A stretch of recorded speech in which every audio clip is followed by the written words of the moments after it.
तुम्ही आतमध्ये ज्यावेळेस गेला होता आतमध्ये काय नेमकं अधिकाऱ्यांबरोबर चर्चा झाली, कारण तुम्हाला वेळ देण्यात आला होता थोड्या वेळानं या संदर्भात कळवलं जाईल म्हणून, काय नेमके सांगितलं? नाही, ते म्हणतायत की आता CIDचं प्रेस कॉन्फरन्स आहे 3 वाजता, ते प्रेस होऊ दे, त्याच्यानंतर ते मला सांगतील.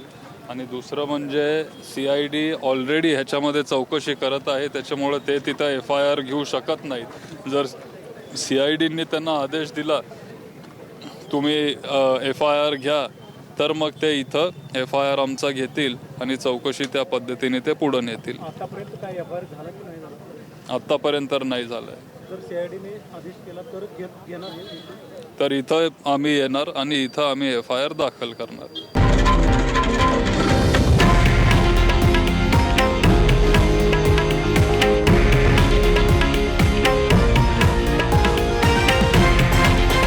हे आहे देशातील नंबर 1 न्यूज नेटवर्क आणि आपण पाहत आहात TV9 मराठी, एकमेव.